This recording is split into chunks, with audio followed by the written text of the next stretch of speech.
Session में हम क्या क्या कवर करने वाले हैं। सबसे पहले फर्स्ट चीज जो हम कवर करेंगे वो होगा कारण, कि हमारे बायोफ्लॉक में या अगर कोई पॉन्ड में काम कर रहा है तो क्या कारण ऐसे हैं जिसके कारण मछलियों में बीमारी लगती है। अगर हम कारण जान जाएंगे ना तो हम क्या करेंगे कि हम उस कारण को करने से बचेंगे। हमारे बायोफ्लॉक में या पॉन्ड में या जहां भी हम फिश फार्मिंग कर रहे हैं, हम उस कारण को करने से बचेंगे। और अगर हम कारण को करने से बचेंगे तो वही पर्टिकुलर कारण तो मछली को डिजीज कॉज कर रहा था, तो वो कारण ही नहीं होगा और हमारी मछलियां बीमारी से बची रहेंगी। तो सबसे पहला जो चीज हम अभी देखेंगे इस 2 घंटे में वो होगा कि क्या ऐसे कारण हैं जिससे हमारी मछलियों को बीमारियां लगती हैं। ये होगा फर्स्ट चीज। सेकेंड चीज जो हम डिस्कस करेंगे वो होगा कुछ ऐसी सावधानियां जिसको अगर हम कर लें तो बीमारी आने से पहले ही रुक जाए। तो हम कुछ ऐसी सावधानियों के बारे में बात करेंगे। तीसरी चीज हम जो बात करेंगे, मछलियों में बीमारियों की पहचान कैसे की जाए। बहुत बार ऐसे भी होता है ना कि मछलियों में बीमारी लग जाती है, हम पकड़ ही नहीं पाते हैं कि हमारी मछलियां बीमार हैं। और होता क्या है कि वो बीमारी फैलती है। हमारे जैसा रोग नहीं होता है मछली को कि भाई एक आदमी को कुछ भी बीमारी हो गया, जॉन्डिस हो गया, कैंसर हो गया, वही एक आदमी का अगर अनट्रीटेड रह गया, इलाज नहीं हुआ तो वही मरेगा। हम लोगों को कोई इसका फर्क नहीं पड़ने वाला है। अभी एक केस देख लीजिए कोविड-19 का। ये क्या है? ये छुआछूत की बीमारी है, हम लोगों में फैल रही है ये बीमारी। तो सरकार ने क्या किया, इसके लिए इसको पैंडेमिक घोषित कर दिया, महामारी बोल दिया है ना। तो इससे डरने की जरूरत है हमें और इससे बचने की जरूरत है हमें। तो मछलियों में लगभग 95% बीमारियां ऐसी होती हैं जो यही होती है, महामारी होती है, फैलती है वो।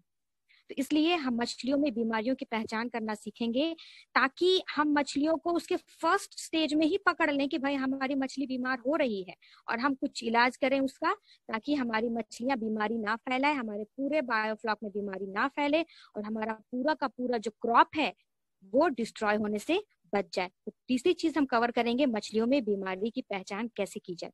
चौथी चीज जो हम पढ़ेंगे वो होगा हाउ टू यूज ड्रग्स। अगर हम कुछ हमको ऐसा कोई सिचुएशन आ गया कि भाई अब हमको उस बीमारी को ट्रीट करने की जरूरत पड़ रही है, उसमें मेडिकेशन डालना है, दवाई चलाना है, तो कैसे कैसे हम यूज कर सकते हैं मछलियों में दवाइयों का। क्योंकि अगर हम गाय भैंस कुछ पाल रहे हैं ना, तो उसमें अगर बीमारी होती है तो उसका इलाज करना बहुत आसानी होता है हम लोगों को।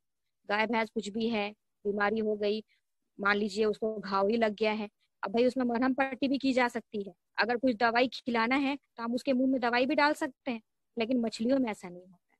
तो मछलियों में अगर ड्रग्स का यूज करना है, दवाइयों का यूज करना है, तो क्या क्या पद्धति अपना सकते हैं इसके बारे में जानेंगे। अगली चीज जो जानेंगे वो पर्टिकुलर बीमारी, बहुत सारी बीमारी होती है, हम वो देखेंगे कि क्या क्या बीमारियां होती हैं। और बीमारी फैलाने का ना कारण भी अलग अलग होता है जिसको अभी हम लोग पढ़ेंगे। तो चाहे वो जीवाणु वाली बीमारी हो, परजीवी से फैलने वाली बीमारी हो, या फफूंद जो कि फंगल डिजीज होता है उससे फैलने वाली बीमारी हो, हम वो सब अलग अलग से पढ़ेंगे। अब जब एक पर्टिकुलर बीमारी हम लोग उठा के चलेंगे कि हाँ भाई मान लीजिए मछली को फिन रॉट टेल रॉट हो गया, तो उसमें हम कैसे पढ़ेंगे। उसमें सबसे पहले हम जानेंगे कि उस बीमारी को पहचानने का तरीका क्या है ना। तो उस बीमारी की पहचान पढ़ेंगे। दूसरी चीज, ये बीमारी फैल क्यों रही है, वाहक क्या है, एजेंट क्या है इसका, हम इसके बारे में जानेंगे। और तीसरी चीज, अब कैसे उसका ट्रीटमेंट किया जाए, हम उसके बारे में जानेंगे। ठीक है।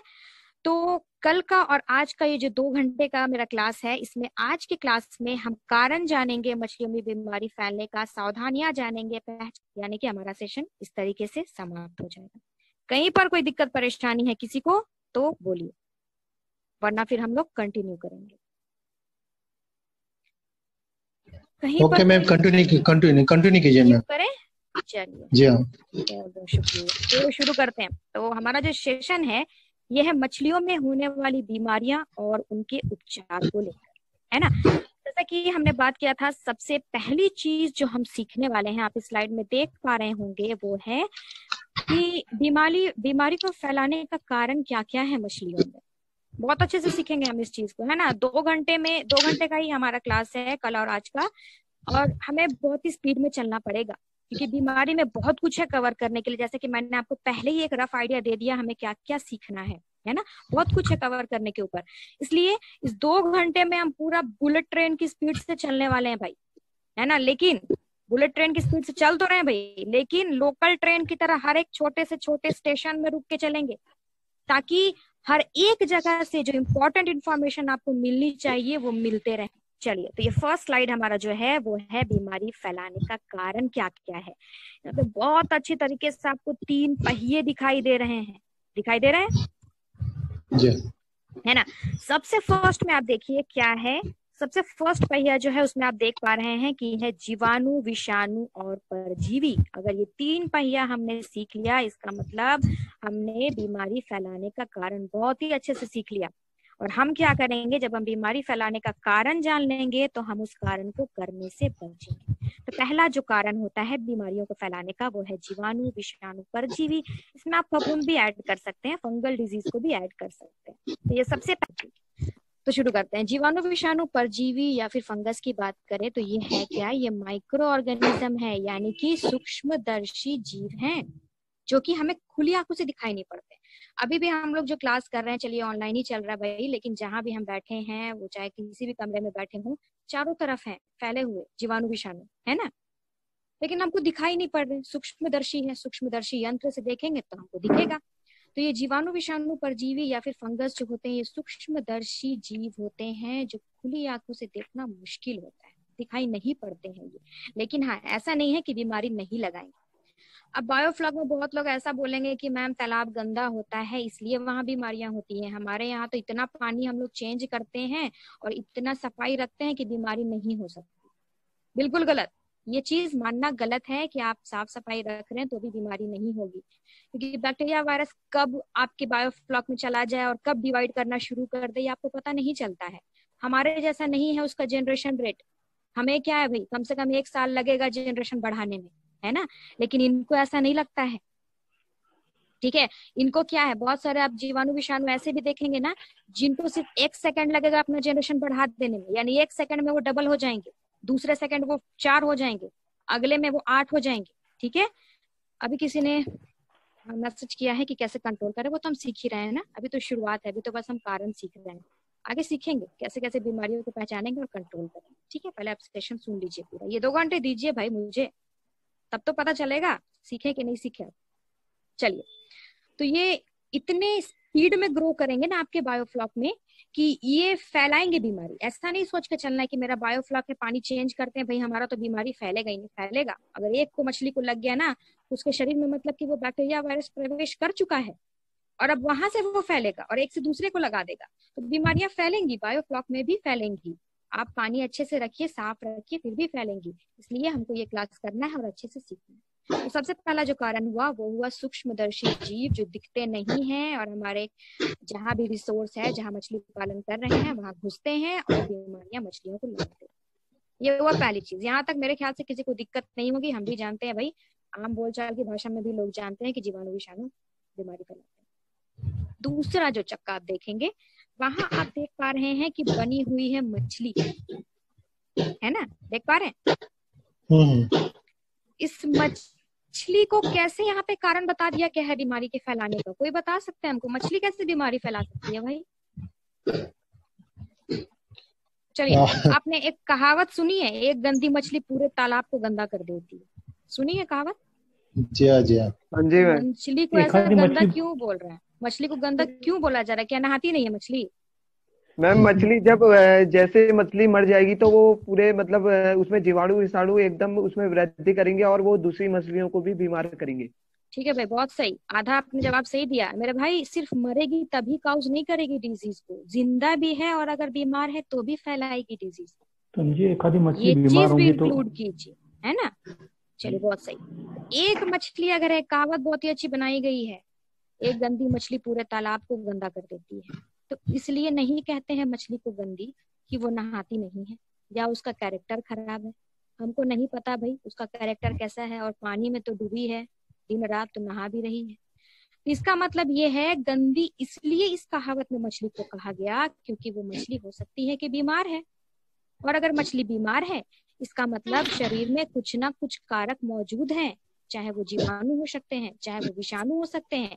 और अभी तुरंत हमने डिस्कस किया कि जीवाणु, विषाणु कैसे जीव हैं जो फटाफट अपनी संख्या को बढ़ा रहे हैं, है ना। तो जब वो संख्या बढ़ा रहे हैं कुछ कुछ देर में, इसका मतलब है कि एक मछली के शरीर में उसको जगह ऐसा भी टाइम आएगा जब कम पड़ने लगेगा रहने के लिए, तो वो क्या करेंगे, दूसरी स्वस्थ मछली को ढूंढेंगे और उस स्वस्थ मछली पे प्रकोप करें।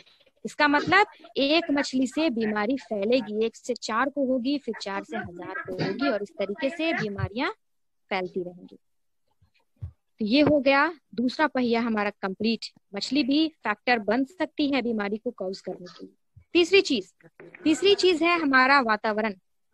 वातावरण कैसे इफेक्ट कर सकता है मछली को बीमार करने के लिए, है ना। तो अब कुछ लोग कह सकते हैं कि मैम डायरेक्टली तो इफेक्ट नहीं करेगा वातावरण। बिल्कुल सही बात, डायरेक्टली नहीं करेगा, लेकिन इनडायरेक्टली तो कर सकता है। कैसे कर सकता है देखिए, और वातावरण के क्या क्या फैक्टर होंगे जो मछलियों को बीमार। देखिए अभी हमने जो बात किया कारण के बारे में, तो जीवाणु विषाणु तो हम देख चुके हैं, मछलियां भी देख चुके हैं कि एक मछली अगर बीमार है तो 1 से 4 को बीमारी फैलाएगी और 4 से 1000 को बीमारी फैलाएगी। यहाँ पर जो आप देख पा रहे हैं ये केस है ना। अब इसके बाद हम देखना जा रहे हैं कि अब वातावरण कैसे बीमारी फैलाने का कारण बन सकता है। तो आप लोग अभी मेरे ख्याल से ये 4-5 दिन आप क्लास कर चुके हैं, इस ट्रेनिंग का 4-5 दिन ओवर हो चुका है। आप इतना तो जान चुके होंगे कि हमारे बायोफ्लॉक के पानी में जो पानी मछली का वातावरण क्या हुआ, उसके चारों तरफ का माहौल यानी कि पानी, तो उस पानी में आप देख चुके होंगे कि बहुत सारा फैक्टर है जो काम करता है और जिसको सही बनाए रखना जरूरी होता है। नहीं तो हमारी मछलियों को फिर दिक्कत होगा, वो स्ट्रेस में आ जाती हैं, है ना।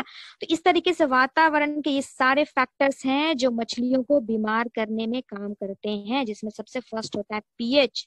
कल भी एक भाई ने पूछा था पीएच क्या होता है, नहीं बताया गया, तो कल मैं बताऊंगी आपको।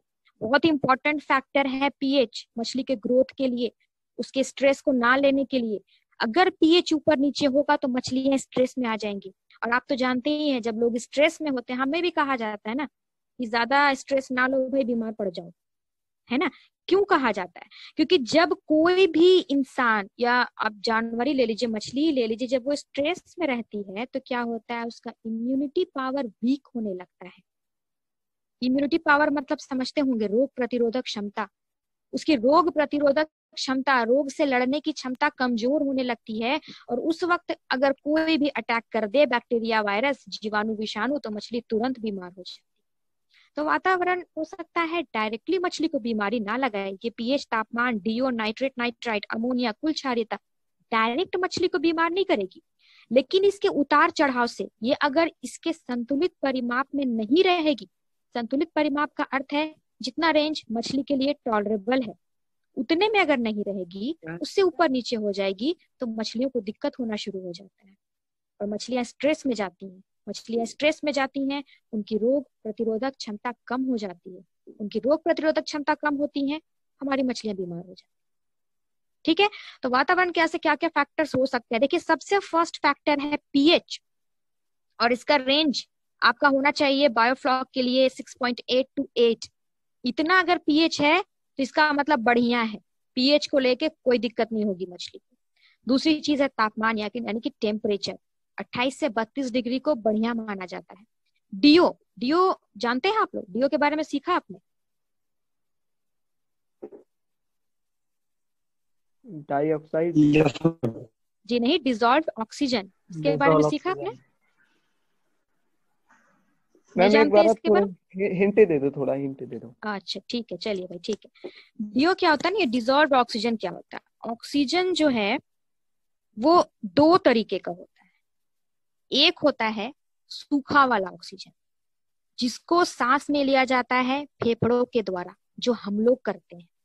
हमारे वातावरण में सूखा ऑक्सीजन है, हम इसको फेफड़े के द्वारा सांस में लेते हैं, तो इसको बोलते हैं O2। उस वक्त ऑक्सीजन को कहते हैं O2, है ना। लेकिन दूसरा जो होता है ना, जिसको गीला ऑक्सीजन कहते हैं, हम आपकी भाषा में ही आपको बता रहे हैं, ज्यादा केमिस्ट्री यूज नहीं कर रहे, ठीक है। दूसरा होता है डीओ। ये डीओ क्या होता है, इसको गीला ऑक्सीजन भी कहते हैं, जिसको फेफड़ों नहीं बल्कि गलफड़ों के द्वारा सांस में लिया जाता है। तो इसको कौन लेगा? मछलियां लेंगी, है ना। डीओ डिजॉल्व्ड ऑक्सीजन, डिजॉल्व्ड का मतलब है घुलित ऑक्सीजन, पानी में घुलित ऑक्सीजन, इसको मछलियों के द्वारा सांस में लिया जाता है।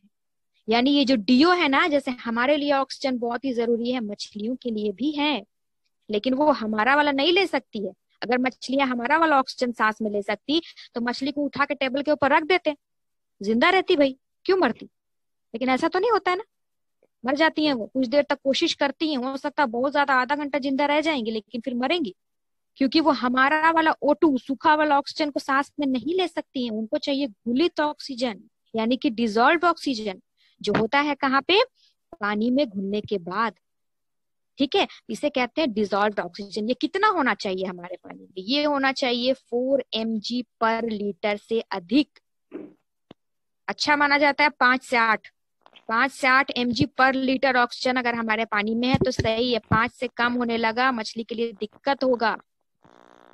कुछ लोगों ने, जिसके पास तालाब होगा, उन लोगों ने देखा होगा सुबह के वक्त अगर आप जाइएगा ना तालाब में घूमने, तो देखिएगा मछलियां क्या कर रही हैं कि सतह पे आ गई हैं और सतह पे आके ऊपर ऐसे ऐसे करके मुंह को खोलती है, बंद करती है, सतह पे आके मुंह खोलती बंद करती हुई दिखाई पड़ती है। कोई भी भाई बता सकते हैं ऐसा क्यों होता है भाई? ये सब नॉलेज आपको रहना जरूरी है, आपके बायोफ्लॉक में भी ये काम आएगा। क्यों ऐसा करती है मछलियां? मैम ऑक्सीजन की कमी हो जाती है। कमी के कारण। बिल्कुल, अच्छा, कोई बहुत सही बात है, ऑक्सीजन की कमी होती है भाई, इसलिए वो क्या करती है, सतह पे आके हमारा वाला सूखा वाला जो वातावरण वाला वायुमंडल वाला ऑक्सीजन है उसको सांस में लेने की कोशिश कर रही होती है। अब मेरे भाई मुझे इतना बताइए कि ऐसा आप सुबह के वक्त ही होते हुए क्यों देखते हैं? मैम क्योंकि रात को ना पेड़ पौधे भी ऑक्सीजन लेते हैं, इसलिए ऑक्सीजन की थोड़ी कमी हो जाती है। तालाब के अंदर भी पेड़ पौधा है? मैम उसके आसपास तो है। नहीं, तालाब के अंदर वाला थोड़ी ले लेते हैं वो। अच्छा मैम टेम्परेचर आप के लोगों कारण को, पानी में, आप लोग नहीं, टेम्परेचर का कोई मैम तापमान नहीं है, तापमान बिल्कुल नहीं भाई। ऑक्सीजन कम होता है। अच्छा चलिए हटाइए सब। मुझे लगता है कि प्लवक के बारे में आप लोगों ने सीखा है, प्लैंकटन के बारे में। एक्चुअली मैम जो भी प्लैंकटन्स होते हैं वो रात को फोटोसिंथेसिस का काम करते हैं। रात को नहीं करते हैं, कैसे सॉरी, करेंगे? दिन में सनलाइट जब होती है तो जी फोटोसिंथेसिस का काम करते हैं, जी जी। जिसके माध्यम से उनको उनका काम हो जाता है। लेकिन रात को सनलाइट नहीं होती है, वो फोटोसिंथेसिस नहीं कर पाते, तो जो पानी में जो घुली ऑक्सीजन होती है उसको एब्जॉर्ब कर लेते हैं। वेरी गुड भाई, बहुत सही, बिल्कुल जो इन्होंने कहा यही जवाब तो सही है। होता क्या है ना, जैसे हमारे संसार, हमारा जो संसार है इसमें 2 जगत पाया जा रहा है, एक है हमारा वनस्पति जगत, दूसरा है हमारा जंतु जगत। ठीक है, पादप, वही वनस्पति जो कहा मैंने भाई। तो हमारे यहाँ 2 जगत है, एक हमारा वनस्पति जगत और दूसरा है हमारा जंतु जगत। इसको जंतु ही मान के चलेंगे, इतनी अच्छी ड्राइंग नहीं है मेरी। ठीक है, तो होता क्या है ना, सुबह में जब सूरज होता है तो यहाँ से प्रकाश संश्लेषण की क्रिया होती है, किसमें? पेड़ पौधों में। और वो क्या करते हैं, उत्सर्जित पदार्थ के रूप में O2 को, ऑक्सीजन को उत्सर्जित कर देते हैं। यही होता है ना फोटोसिंथेसिस जब होता है प्लांट में, तो वो क्या क्या मांगता है भाई? पानी मांगता है, सूरज की रोशनी मांगता है, कार्बन डाइऑक्साइड मांगता है, और एक चीज मांगता है, कुछ कुछ पोषक तत्व होते हैं। इन चारों चीजों को लेकर वो अपना खाना बनाता है, और खाना बनाता है जब, तो एक उत्सर्जित पदार्थ भी बच जाता है जिसको कहते हैं ऑक्सीजन, और उसके काम का नहीं है ये, तो ये क्या करता है, दे देता है वायुमंडल। ये हमारे काम का है, ये प्लांट्स के काम का नहीं था, लेकिन हमारे काम का है। इस ऑक्सीजन को हम लोग यूज करते हैं, हम जो जानवर लोग हैं ना, हमारा जो जंतु जगत है उसको यूज करता है। ठीक है, तो ये हो गया तालाब के बाहर की बात, तालाब छोड़िए, पानी के बाहर की बात। अब अगर पानी के अंदर की बात करें तो क्या होता है ना, जैसे हमारे यहाँ 2 जगत देखा आपने, वैसे ही तालाब के अंदर या पानी के अंदर भी 2 जगत है। एक होता है वनस्पति प्लवक, लिख नहीं पाऊंगी इतना, आपको बस सुनना है। एक होता है वनस्पति प्लवक, यानी कि वनस्पति जगत उसको मान के चलिए कोरिलेट करके। एक होता है जंतु प्लवक, यानी कि जंतु जगत। तो वो वनस्पति प्लवक जो होते हैं ना, प्लैंकटन जो होते हैं, फाइटोप्लैंक्टन्स, वो वैसे ही फोटोसिंथेसिस करते हैं, वैसे ही ऑक्सीजन बनाते हैं और उसको छोड़ देते हैं। जब छोड़ते हैं तो वो ऑक्सीजन पानी में घुल जाता है और डीओ बन जाता है। डीओ बन जाता है तो जंतु प्लवक भी सांस में लेती है उसको, और हमारी मछलियां भी सांस में लेती है। तो ये तो तब होगा ना जब प्रकाश होगा, सूरज होगा, तो सुबह के समय ये काम हो रहा है बढ़िया से, इसलिए कोई कमी नहीं है ऑक्सीजन की। लेकिन रात में क्या होता है, सूरज देवता नहीं है भाई, इसका मतलब रात में फोटोसिंथेसिस नहीं होगा, ऑक्सीजन का निर्माण नहीं होगा वनस्पति प्लवक के द्वारा। तो दिन भर का जितना बना हुआ है उसको तो सांस में लेके ये लोग खत्म कर देगा ना। और एक और अच्छी बात है क्या, कि रात में वनस्पति प्लवक भी ऑक्सीजन को ही सांस में लेंगे, जैसे हमारे पेड़ पौधे करते हैं, है ना, इतना तो जानते हैं हम सब। इसका मतलब दिन भर का बना हुआ सारा डीओ जो था रात में यूज कर लिया गया। और दूसरी चीज, रात में बन भी नहीं रहा है, तो भोर भोर में क्या हो जाता है, ऑक्सीजन की तालाब में कमी हो जाती है। कमी हो जाती है, इसीलिए हमारी मछलियां भोर भोर में क्या दिखती हैं, सतह पर आकर सतह पर आके सांस ऑक्सीजन लेती हुई लेती दिखाई सांस लेती। पड़ती हैं। चलिए, तो इतना कहानी का यही उद्देश्य था, आपको समझाना। समझ में आया बढ़िया से? हाँ जी मैम। बिल्कुल, वेरी गुड। तो ये कुछ मात्राएं हैं जो लिखी हुई है, नाइट्रेट नाइट्राइट है। नाइट्रेट जो होता है ना, जहाँ ए लगा हुआ है, वो कम हानिकारक है और नाइट्राइट बहुत हानिकारक है। दोनों की मात्राएं यहाँ पे लिखी हुई है। नाइट्रेट 0.5 to 20 mg पर लीटर पानी में रहेगा, मछली के लिए टॉलरेबल है, नहीं मरेगी मछली। नाइट्राइट देखिए 1 mg पर लीटर से अधिक नहीं बल्कि कम होना चाहिए। ये बहुत डेंजरस है मछली के लिए, टॉक्सिक सब्सटेंस है नाइट्राइट और अमोनिया। ठीक है, यहाँ पे नाइट्राइट और अमोनिया जो है मछली के लिए टॉक्सिसिटी क्रिएट करता है, टॉक्सिक हो जाता है, जहरीला हो जाता है, मछलियां हमारी मरना शुरू हो जाती है। तो ये सब कुछ रेंज था। और अगला है कुल क्षारीयता, मेरे ख्याल से आपको इसके बारे में भी बताया गया होगा। सैलिनिटी जिसको हम कहते हैं वो 100 mg पर लीटर तक होना चाहिए, या उससे अधिक भी होगा तो चलेगा। तो ये कुछ पैरामीटर्स थे वातावरण से रिलेटेड, जो कि इसके संतुलित परिमाप, जब मैंने यहाँ पे कुछ पैरामीटर्स बता दिए, कुछ रेंज दे दिए हैं, इस रेंज में आपको रखना है। नहीं रखेंगे तो आपकी मछलियां स्ट्रेस में जाएंगी और अल्टीमेटली बीमारी तक पहुंच जाएंगी। मैम एक क्वेश्चन पूछिए। मैम, मछलियों में जो बीमारियां होती है, आप बीमारियों के नाम बता सकते हैं? मछलियों में कौन कौन सी अभी बीमारियां तो होती है? भाई थोड़ा पेशेंस तो रखना पड़ेगा ना, अभी तो हम केवल सावधानी में, अभी तो बीमारी पहुंचे कहाँ है। इसलिए शुरुआत में मैंने आपको पूरा दिखा दिया कि हम क्या क्या जानने वाले हैं। उसमें बीमारी थी कि नहीं थी? थी ना? चलिए, जी मैम। अभी आएंगे भाई, टेंशन नहीं लेना है। अब हम आ जाते हैं अपने स्लाइड पर।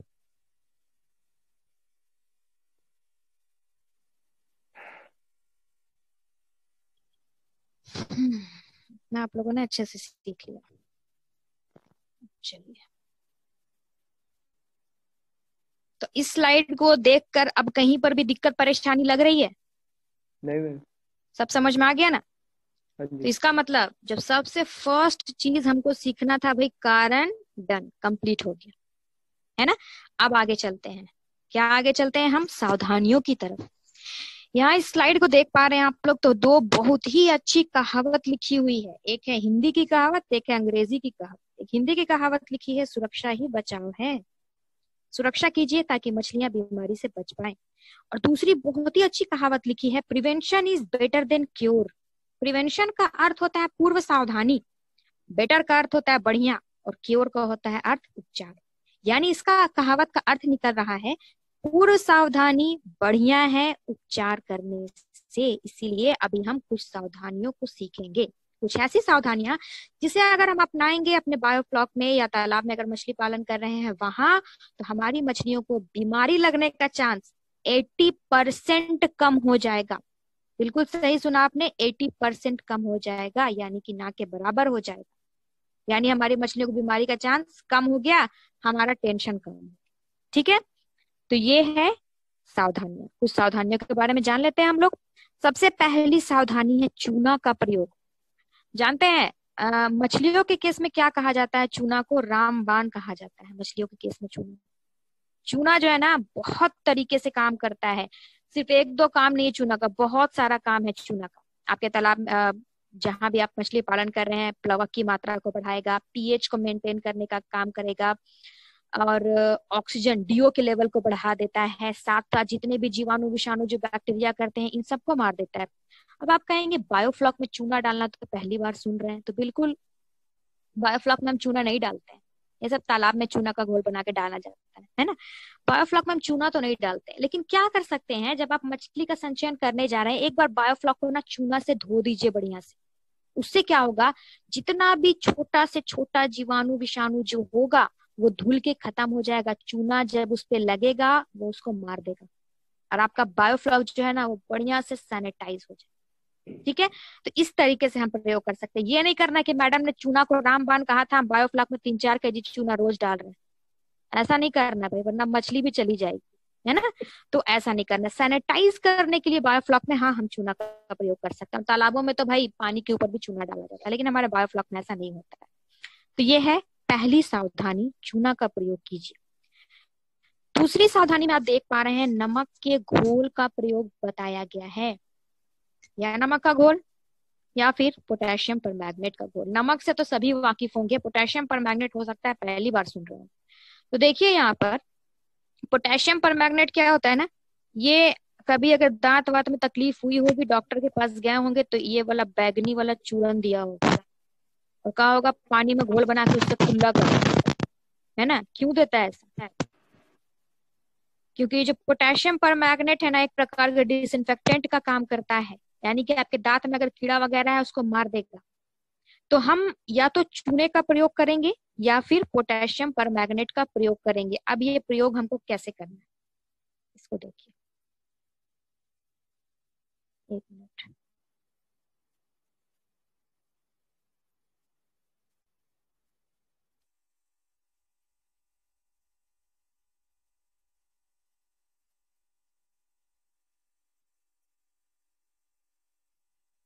यहाँ पे देखिए, चूना सॉरी नमक या पोटेशियम परमैंगनेट के घोल का प्रयोग हमको कब करना चाहिए और कैसे करना चाहिए। देखिए होता क्या है, जनरली हम क्या करते हैं, जब अपने तालाब में या बायोफ्लॉक में मछली का संचयन यानी कि स्टॉक करने जाते हैं, तो हम कहाँ से लाते हैं उसको? किसी न किसी के तालाब से लाते हैं, ठीक है। स्पॉन लाए, फिंगरलिंग लाए, फ्राई लाए, कुछ भी लाए, हम किसी न किसी के तालाब से लाते हैं उसको। हमारा बायोफ्लॉक किस कंडीशन में है ये हम जान सकते हैं, लेकिन वो भाई का तालाब जहां से हम ये बच्चा लेके आ रहे हैं, स्पॉन, फिंगरलिंग या फ्राई कुछ भी लेके आ रहे हैं, या आप ईयरलिंग भी लेके आ रहे हैं, हमको नहीं पता उसका तालाब कैसा कंडीशन है। बता पाएंगे क्या कि वो भाई अपना तालाब को कैसा रखा है? नहीं बता पाएंगे, है ना। और हम जब जाएंगे उसके तालाब में और मछलियों को अगर मछलियों के शरीर में अगर जीवाणु विषाणु भी रहेगा तो वो इतना छोटा होता है कि हम खुली आंखों से देख भी नहीं पाएंगे। वो भाई जान रहा है कि मेरी मछली बीमार है, मेरे तालाब में बीमारी फैली हुई है, फिर भी वो मछली को और ज्यादा जोर दे के आपसे बेचने की कोशिश करे, क्योंकि हम नहीं पकड़ पाएंगे उसको कि उसमें बीमारी है या नहीं। तो जब ऐसा कंडीशन होता है और हम मछलियों को लाते हैं, मान लीजिए मछली हमारी सही है, सामान्य कंडीशन में है, तो हम तो लाके बायोफ्लॉक में डाल देते हैं, कोई उससे हानि नहीं होती, हमारा बायोफ्लॉक अच्छे से रन करता है, हमें अच्छा से मछली का क्रॉप मिलता है। लेकिन इन द केस अगर उस मछली को बीमारी होगी, देखिए मछली में अगर बीमार है तो इसमें क्या है, जीवाणु विषाणु है। ये जीवाणु विषाणु बढ़ेगा, बढ़ते बढ़ते पूरा बायोफ्लॉक में फैल जाएगा, हमारा सारा का सारा क्रॉप डिस्ट्रॉय हो जाएगा। हो सकता है कि नहीं? तो क्यों ना हम यहीं पे सावधानी बरत लें। और ये जो मछली हम लेके आ रहे हैं, हो सकता है खुदा ना खास्ता अगर मछली बीमार भी है, उसमें बीमारी का कुछ लक्षण भी है, हम उसको पहले ही मार देंगे, अपने बायोफ्लॉक में जाने से पहले ही उसको मार देंगे, उसका ट्रीटमेंट करके तब डालेंगे, ताकि ये बीमारी फैलाए ही ना। उसका ट्रीटमेंट हो जाएगा, वो खुद जाके वहां अच्छी हो जाएगी, बीमारी को नहीं फैलाएगी, है ना। तो उसके ट्रीटमेंट कैसे किया जाता है आप लोग जानते भी होंगे, अभी जो भी क्लास किया आपने उसमें आपको बताया भी गया होगा स्टॉकिंग कैसे किया जाता है। स्टॉकिंग करने के लिए जो भी आप फिंगरलिंग, ईयरलिंग जो भी लेके आ रहे हैं, उसको पहले आपको क्या किया जाता है, कंडीशनिंग किया जाता है।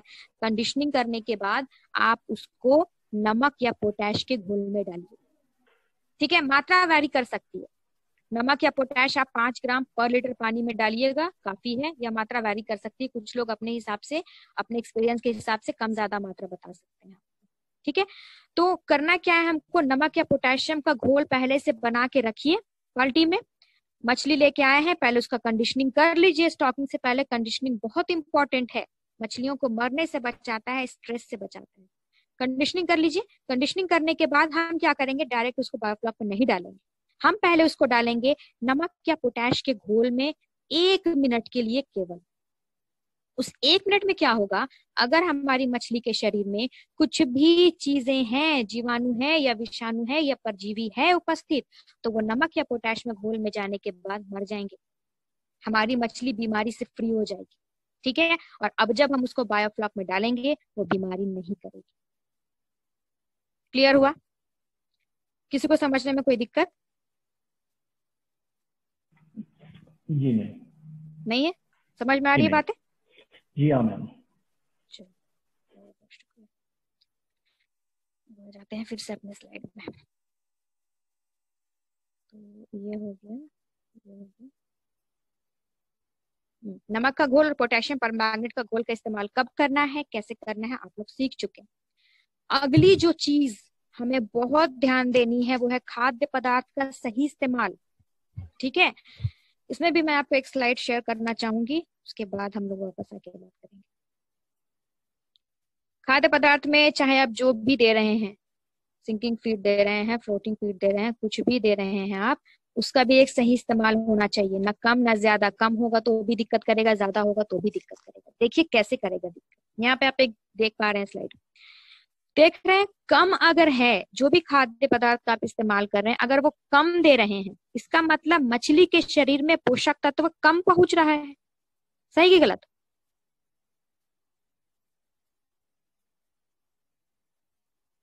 हेलो,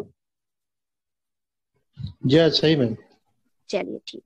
तो अगर खाद्य पदार्थ का इस्तेमाल हमने कम किया, मछली के शरीर में पोषक तत्व कम पहुंचा, तो मछली क्या हो जाएगी? कुपोषण का शिकार हो जाएगी। एक ऐसी बीमारी जो आपने देखी होगी मछली में, मछली का सर इसमें बड़ा हो जाता है और धड़ बिल्कुल पतला हो जाता है। जब आप मछली के मांस को छुइएगा ना, तो वो गठीला नहीं लगेगा आपको, आप छुइएगा तो वो पेल पेल करेगा, मतलब आपकी उंगलियां धंस जाएंगी उसके शरीर में, ऐसा मांस हो जाता है उसका। उसको कुपोषण का रोग कहते हैं। और ये तब होता है जब आप खाद्य पदार्थ का आवश्यकता से कम इस्तेमाल करते हैं, मछली को सही से पोषक तत्व नहीं मिल पाता है।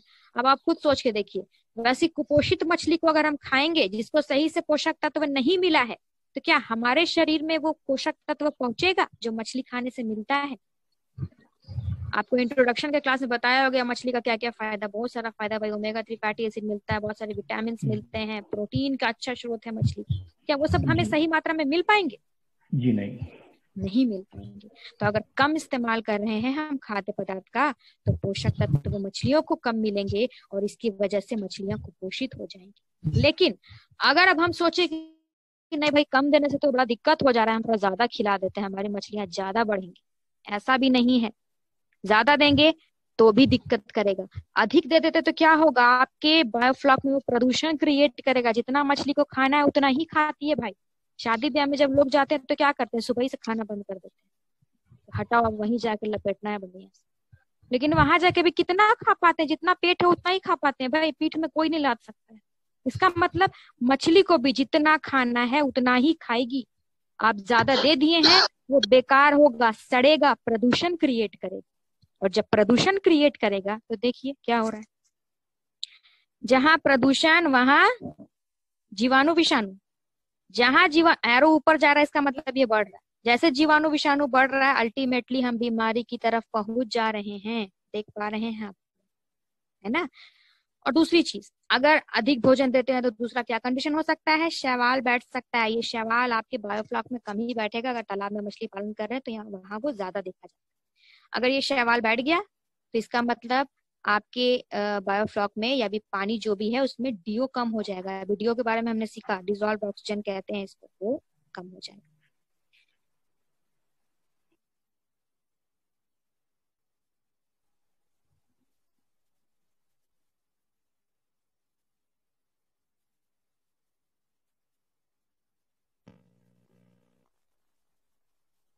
इसलिए हमको करना क्या है? खाद्य पदार्थ का सही इस्तेमाल करना है, ना कम करना है ना ज्यादा। देखिए यहाँ पे क्या हो रहा है ना, अधिक फीड डाल दिया गया। फ्लोटिंग फीड देख पा रहे हैं आप लोग?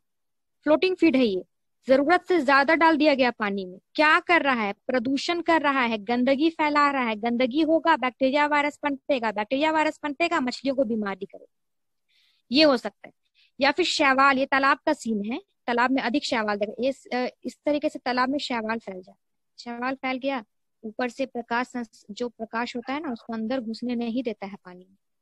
प्रकाश पानी के अंदर नहीं जाएगा तो हमारा वनस्पति प्लवक प्रकाश संश्लेषण की क्रिया नहीं कर पाएंगे।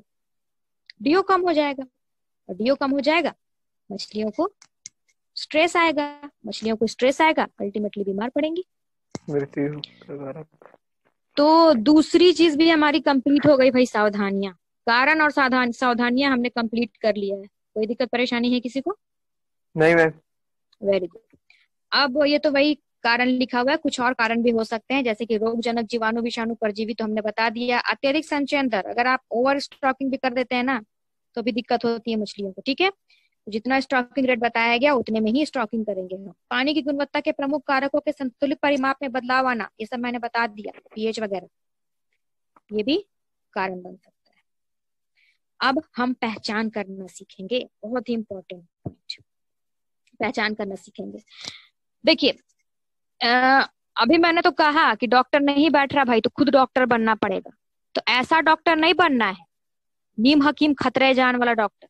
ये कहावत बहुत ही अच्छी है, नीम हकीम खतरे जान। सुना है? नहीं सुना है। नहीं सुना आप लोगों ने? अरे भाई उर्दू नहीं पढ़ते हैं क्या? पहली बार सुन रहे। नीम हकीम खतरे जान। नीम हकीम का मतलब होता है डॉक्टर, इतना तो जानते हैं ना, जो इलाज करने वाला होता है। नीम हकीम, नीम कड़वा होता है, या कड़वा से रिलेट कर लीजिए उसको। हकीम का मतलब ऐसा हकीम जिसको अपने जानकारी कम है, खतराए जान ऐसा हकीम जिसको अपने ही जानकारी कम है, जान के लिए खतरनाक साबित हो सकता है। अब आप लोग भी ऐसा वाला डॉक्टर बन गए।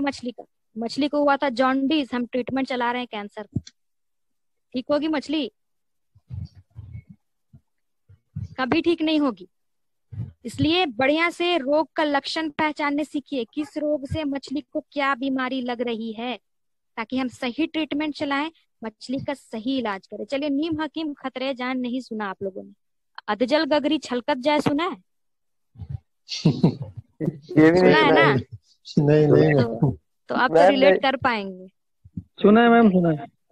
कर पाएंगे रिलेट इससे आप तो।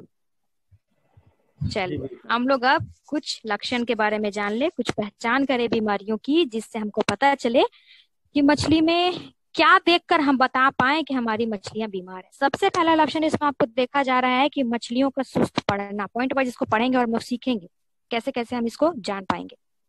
मछलियों का सुस्त पड़ना, खुद से ही रिलेट कर लीजिए इसको। अगर हम बीमार होते हैं तो क्या उतने एक्टिवली काम कर पाते हैं? नहीं कर पाते हैं, सुस्ती आती है, शरीर का जो हमारा मेटाबॉलिक रेट है वो कम हो जाता है, हमारे काम करने की क्षमता कम हो जाती है, घट जाती है, हम सुस्त हो जाते हैं, है ना। तो मछलियों का सुस्त पड़ना सबसे पहला लक्षण है मछलियों का बीमार होने का। दूसरा, शरीर पर दाग पड़ना। ये दाग कैसा भी हो सकता है, लाल दाग भी हो सकता है, सफेद सफेद धब्बा भी दिखाई पड़ सकता है आपको। तो मछलियों में अगर लाल लाल दाग दिखाई पड़ रहा है तो वो मछली बीमार है। सफेद सफेद धब्बा दिखाई पड़ रहा है, इसका मतलब भी वो मछली बीमार है, ठीक है। तो ये भी एक लक्षण है मछलियों में बीमारी फैलने। तीसरा है पंखों के किनारों का सफेद पड़ना एवं उनका सड़ना। ये बहुत ही अच्छी बीमारी है, bacterial disease, fin rot tail rot. नाम भी सुना होगा आप लोगों ने। नाम अगर नहीं भी सुना है तो जब मैं फोटो दिखाऊंगी तो आप देख पाएंगे कि हाँ ऐसी मछली तो देखी है। बहुत ही आम होने वाली बीमारी फिन रॉट टेल रॉट, जिसमें मछली का जो पंख और पूंछ होता है वो सड़ सड़ के गिरने लगता है, ठीक है। ये एक लक्षण हो गया। चौथा है शरीर में सूजन होना और पेट का फूल जाना। पेट फूलने की बीमारी भी बहुत लोग देखते हैं, जिसको ड्रॉप्सी कहते हैं। बहुत बहुत गलत गलत धारणाएं भी हैं ड्रॉप्सी को लेकर, जिसको अभी मैं सही करूंगी आपसे डिस्कस करके। अगला पॉइंट है मछलियों का तालाब के किनारे आना एवं कठोर सतह पर शरीर को रगड़ना। ये भी बीमारी है, ठीक है। आर्गुलोसिस कहते हैं इसको।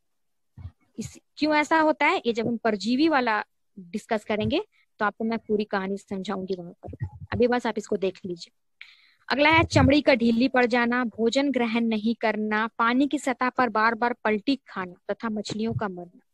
ये सब रोग के कारण लक्षण हैं, जिसको देखकर आप बता सकते हैं कि हाँ हमारी मछलियों को रोग हुआ है। नेक्स्ट है शरीर से शल्कों का झड़ना। शल्क मतलब कुछ कुछ लोग उसको चोइया भी कहते हैं, कुछ कुछ चोइटा भी कहते हैं, अंग्रेजी में स्केल्स कहते हैं और आम बोलचाल की भाषा में शल्क कहते हैं। ये वही शल्क है जो मछली के पूरे शरीर को कवर किए हुए रहता है। मांगुर में नहीं देखने को मिलेगा, लेकिन हाँ तिलापिया अगर डाले हुए हैं बायोफ्लॉक में तो देखने को। तो वो शल्क झड़ के गिरने लगते हैं।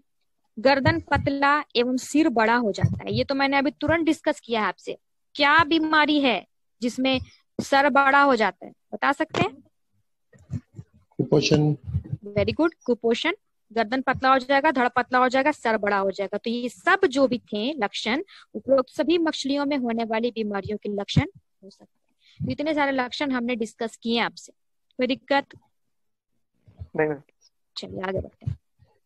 अब नेक्स्ट है हमारा मछलियों में दवाइयों का प्रयोग कैसे किया जाता है। How to use drugs in fish. कैसे हम उसमें दवाइयों का यूज करें। हम मुंह में नहीं खिला सकते हैं उनको दवाइयां, तो कैसे खिला सकते हैं, कैसे चला सकते हैं मछलियों में दवाइयां। सबसे पहला चीज डुबाकर, डिप ट्रीटमेंट, है ना। डुबाकर यानी बाल्टी में पानी मछली सॉरी बाल्टी में हमने दवाइयों।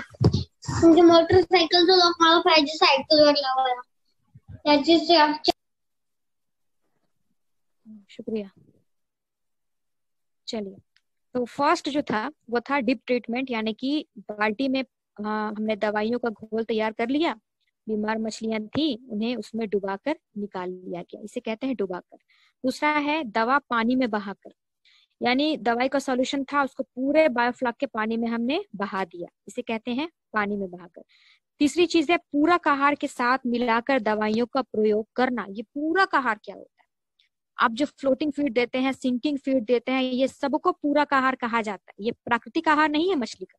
मछली का प्राकृतिक आहार प्लवक है, ध्यान रखिएगा हमेशा। मछली का आहार दो प्रकार का होता है, एक होता है प्राकृतिक आहार, दूसरा होता है पूरक आहार। तो प्राकृतिक आहार वो प्लवक है जो तालाब में मैंने आपको तुरंत अभी कहानी बताई थी कुछ देर पहले, वो था पूरक प्राकृतिक आहार। और हम जो ऊपर से उसको खाना खिला रहे हैं ना, किसी भी प्रकार में फ्लोटिंग फीड है, सिंकिंग फीड है, किसी भी प्रकार का फीड है, वो है पूरक आहार। करते क्या है हम लोग, पूरक आहार जो फ्लोटिंग फीड है उसमें दवाई को मिला देते हैं और मछली को खाने के लिए दे दिया जाता है। ये हो गया how to use drugs. Fish कभी कभी बीच में जंप क्यों करती है, किसी भाई का सवाल है। भाई खेलती है वो पानी में ऐसे, ठीक है, और कोई दिक्कत की बात नहीं है। चलिए अब बीमारी पहचानना सीखते हैं हम लोग। अब यहाँ देखिए सब बीमारी मछली का आपको फोटो दिखा रहे हैं। यहाँ देखिए एक बीमारी है EUS, लाल घाव जिसको कहते हैं, एपिजोटिक अल्सरेटिव सिंड्रोम अंग्रेजी नाम है उसका। यहाँ पे लाल लाल घाव दिखाई देता है मछलियों के शरीर में। मछली के शरीर में देख लीजिए लाल लाल घाव दिखाई दे रहा है। अब हम आ चुके हैं पर्टिकुलर डिजीज के ऊपर, है ना। अब सब हम डिजीज के बारे में आपको दिखा रहे हैं, अब हर एक बीमारी को आपको दिखा रहे हैं। ये है बहुत ही आम होने वाली बीमारी, जो भी भाई मछली पालन के क्षेत्र में है आपको जरूर वास्ता पड़ेगा इस बीमारी से, कभी ना कभी, गारंटी है मेरा। इसे कहते हैं लाल चकता रोग या फिर लाल घाव की बीमारी, अंग्रेजी में एपिजोटिक अल्सरेटिव सिंड्रोम EUS। ठंडे के दिन रेड स्पॉट भी बोला जाता है इसको? नहीं, रेड स्पॉट नहीं बोला जाता। लोग ना आम बोलचाल की भाषा में बहुत कुछ बोल देते हैं, लेकिन इसकी असली नाम लाल चकता रोग है या लाल घाव है या फिर EUS है, ठीक है। देखा मछली को आपने बढ़िया से? जी हाँ मैम। अब कभी जिंदगी में मछली में अगर ऐसा बीमारी होगा देख के पहचान पाएंगे, हाँ भाई ये तो EUS है या लाल चकता रोग है। जी हाँ। चलिए आगे बढ़ते हैं। अगला देखिए ये है आर्गुलोसिस, यानी कि मछली में ढील होने की बीमारी। यहाँ पे आप क्या देख रहे हैं, इसमें भी लाल लाल जख्म है, लेकिन देखिए वहां पहले वाले में देखिए बड़ा बड़ा लाल लाल घाव है। यहाँ पे क्या है, एकदम छोटा छोटा पॉइंट है, स्पॉट है, रेड रेड स्पॉट है। ऐसा इसलिए हो रहा है ना क्योंकि यहाँ पे जो मछली का ढील है वो चिपक के उसको खून को चूसता है, इसलिए वो ऐसा सा पॉइंट दिखाई पड़ता है। जब हम पर्टिकुलरली बीमारी डिस्कस करेंगे वहां पर अच्छे से और देख पाएंगे। ये है आर्गुलोसिस। इसके बाद ये है स्पॉइलेज, यानी कि मछलियों में सड़न की बीमारी। यहाँ पे अगर आप देख पा रहे हैं इस पर्टिकुलर फिगर में, यहाँ पे देखिए मछली का जो पूरा मांस है वो सड़ के गिर गया है ना, इसको बोलते हैं हम लोग स्पॉइलेज।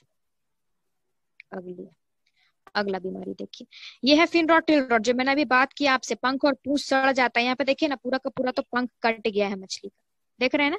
यहाँ भी देखिए इसका पूंछ कैसा कटा फटा दिखाई पड़ रहा है। ये है फिन रॉट टेल रॉट की बीमारी। इस तरीके से पंख और पूंछ अगर कटा हुआ दिखाई पड़ रहा है तो ये फिन रॉट टेल रॉट की बीमारी है। तो ये सब बीमारी हो गई। अब हम देखेंगे अलग अलग से जीवाणु जनित कौन कौन से रोग हैं, विषाणु जनित कौन कौन से रोग हैं और फफूंद जनित कौन कौन से रोग हैं, यानी कि फंगल डिजीज कौन कौन से हैं। तो सबसे पहले जीवाणु जनित रोगों को देखिएगा तो उसमें फिन रॉट टेल रॉट आ जाता है, ड्रॉप्सी आ जाता है, एडवर्ड सिलोसिस आ जाता है, विब्रियोसिस आ जाता है और सेप्टिसेमिया। देख रहे हैं, बैक्टीरियल हेमरेजिक सेप्टिसेमिया, इसको हम आम बोलचाल की भाषा में सेप्टिसेमिया देखते हैं, ये आ जाता है। ठीक है, ये सब जीवाणु जनित रोग है। विषाणु परजीवी जनित रोग अगर देखिएगा, परजीवी से होने वाली बीमारियां हैं, उसमें ट्राइकोडिनोसिस आ जाता है, सफेद धब्बेदार रोग जिसको व्हाइट स्पॉट भी कहते हैं वो आ जाता है, गायरोडेक्टाइलिस आता है, डिप्टेरोगायरेसिस आता है, आर्गुलोसिस आता है, लर्नियसिस आता है। इन सब के बारे में भी पढ़ना है, बस अभी देखते जाइए क्या क्या है। अगली चीज है फफूंद, यानी कि फंगल डिजीजेस कौन सी है। सेप्रोलिग्नोसिस होता है, ब्रांकियोमाइसिस होता है और लाल घाव का रोग। जो अभी मैंने फोटो में आपको दिखाया था। ठीक है, अब हम हर बीमारी को पर्टिकुलर पढ़ेंगे, पर्टिकुलर पहचानने का तरीका सीखेंगे, उसके फोटोग्राफ देखेंगे और उसका ट्रीटमेंट जानेंगे। तो सबसे फर्स्ट हम शुरू करते हैं जीवाणु जनित रोग, यानी कि जीवाणुओं के कारण होने वाली बीमारियां। इसमें वेरी फर्स्ट डिजीज है ड्रॉप्सी। मछलियों के पेट में सूजन आना या फिर पेट का फूलना। अभी हमने पहचान में पढ़ा था इसको कि मछलियों का पेट अगर फूला हुआ दिखाई पड़ रहा है इसका मतलब मछली बीमार है। और अब आप जान पाएंगे, अब आप पकड़ पाएंगे और डॉक्टर की तरह बोल भी पाएंगे कि हाँ इसका पेट फूला हुआ है। सिर्फ ऐसे नहीं बोलेंगे कि इसको बीमारी है, पर्टिकुलर नाम पकड़ के बोलेंगे भाई इसको ड्रॉप्सी है। ठीक है, ड्रॉप्सी के लक्षण क्या क्या होंगे? मछलियों का पेट फूला हुआ दिखाई पड़ेगा। देखिए, अगर इसकी कहानी जाने तो ड्रॉप्सी होता है हाइड्रोफिला नामक बैक्टीरिया की वजह से। ठीक है, हाइड्रोफिला हमेशा आपके तालाब में मौजूद है या पानी जहां आप मछली पाल रहे हैं वहां मौजूद है, लेकिन हमेशा वो मछली को अटैक करता है ना, तो मछली का रोग प्रतिरोधक क्षमता उससे लड़के उसको मार देता है। लेकिन जैसे ही मछलियां स्ट्रेस में आएंगी, अब वो स्ट्रेस में क्यों आती हैं मैंने आपको पहले ही बता दिया, मैं बार बार बोलूंगी तो टाइम क्योंकि बहुत ज्यादा ये हो जा रहा है हमारा। ठीक है, तो होता क्या है, जैसे ही मछलियां स्ट्रेस में आई, चाहे वो किसी भी फैक्टर की वजह से आई हो, तो मछलियों का रोग प्रतिरोधक क्षमता काम करना बंद कर दिया। और उस टाइम जब हाइड्रोफिला ने अटैक किया तो मछलियां क्या हो गई? ड्रॉप्सी का शिकार हो गई। जैसे ही मछलियां ड्रॉप्सी का शिकार होंगी, पहले ये तो एकदम सीवियर केस दिखाया जा रहा है आपको, इतना अगर मछलियों में केस बढ़ गया तो मछलियां नहीं बचेंगी, मरेंगी ही मरेंगी। सबसे फर्स्ट आपको इस प्रकार का दिखाई पड़ेगा ड्रॉप्सी में मछली। शल्क देखिए इसका खड़ा खड़ा हो गया। ऐसा इसलिए होता है, लोग कहते हैं क्या मछली का पेट फूला हुआ, हमने बहुत ज्यादा खिला दिया, खाना बंद कर देते हैं लोग। बिल्कुल गलत चीज है। ड्रॉप्सी में मछली के पेट फूलने का कारण आपके ज्यादा खिलाने का नहीं होता, बल्कि कम खिलाना होता है। हम कम खाना देते हैं ना मछली को, तो मछलियां स्ट्रेस में होती हैं। मछलियां स्ट्रेस में होती हैं, हाइड्रोफिला अटैक करता है, मछली को ड्रॉप्सी लगा देता। तो बढ़िया से खाना दीजिए, जितना देना चाहिए उतना दीजिए। ठीक है, कम दीजिएगा तो ड्रॉप्सी होगा। ये मान के नहीं चलना मछली का पेट फूला हुआ था मर रही थी इसका मतलब हम बहुत खाना डाल रहे हैं, अब कम करना पड़ेगा। ये धारणा है लोगों की, जिसको अब हमको सही करना है। ठीक है, सबसे पहले हाइड्रोफिला ने अटैक किया तो वो क्या करता है ना, मछली के एब्डोमेन पार्ट में, यानी उसका पेट वाला जो पार्ट है और उसका जो शल्क के नीचे का पार्ट है, वहां एक फ्लूइड भरना शुरू कर देता है। फ्लूइड मतलब समझिए तरल पदार्थ। तो जब शल्क के नीचे वो फ्लूइड भरना शुरू करेगा तो शल्क खड़ा खड़ा दिखाई पड़ने लगेगा। ये सबसे पहला सिम्टम है ड्रॉप्सी का। यहाँ पे आप देख पा रहे होंगे कि मछली का जो शल्क है वो खड़ा खड़ा दिखाई पड़ता है। ठीक है, नहीं कीजिएगा ट्रीट मछली को, यही टाइम सही होता है मछली के में जब ड्रॉप्सी है तो उसको ट्रीटमेंट करने का। नहीं कीजिएगा तो ये इस तरीके से पहुंच जाएगा। और क्या होगा फिर, शल्क पूरा जब खड़ा हो जाएगा, पेट पूरा फूल जाएगा फ्लूइड के सिक्रीशन से, तो पेट फूलेगा, चमड़ा खिंचा जाएगा। चमड़ी जब खिंचाएगी आपकी तो वो चमड़ी ढीली पड़ने लगेगी। चमड़ी ढीली होगी तो चमड़ी में ही तो ना चोइटा अटका हुआ है भाई, शल्क उसी में तो अटका हुआ है। चमड़ी के खिंचाने की वजह से वो शल्क झड़ना शुरू कर देंगे। इस प्रकार से आपको कंडीशन दिखाई पड़ेगा ड्रॉप्सी का। ठीक है, कैसे ट्रीट करें इसको ये देखते हैं। ये हो गया लक्षण, पहचान कैसे करना है बीमारी का। हाइड्रोफिला से होता है ये मैंने पहले ही बता दिया। अब इसको ट्रीट कैसे किया जाए, सबसे पहला ट्रीटमेंट तो यही है कि पर्याप्त मात्रा में भोजन खिलाइए मछली को। पर्याप्त मात्रा में भोजन नहीं खिलाइएगा तब जाके हाइड्रोफिला उसको अटैक करके बीमारी कॉज करेगा, वरना नहीं करेगा। दूसरी चीज, अब अगर बीमारी फैल गई तो क्या करें, तो ऑक्सीटेट्रासाइक्लिन नाम का एक एंटीबायोटिक आता है, आप वो चला सकते हैं 10 दिनों तक मछलियों में। कैसे खिलाना है ऑक्सीटेट्रासाइक्लिन, जो आप पूरक आहार यूज करते हैं यानी कि फीड जो यूज करते हैं उस फीड में उस एंटीबायोटिक को मिला दीजिए और मिला के 10 दिनों तक मछलियों को खिलाइए। मैं डोज यहाँ पे आपको नहीं बताऊंगी, क्योंकि डोज चाहूं तो मैं बता सकती हूँ आपको, लेकिन इसलिए नहीं बताऊंगी क्योंकि अलग अलग केस में देखा जाता है कि वो वेरी कर जाता है। ठीक है, इसलिए आप जहां से दवाइयां खरीदें वहां अपना पूरा कंडीशन बता के डोज को वहां से मेंशन कीजिए तो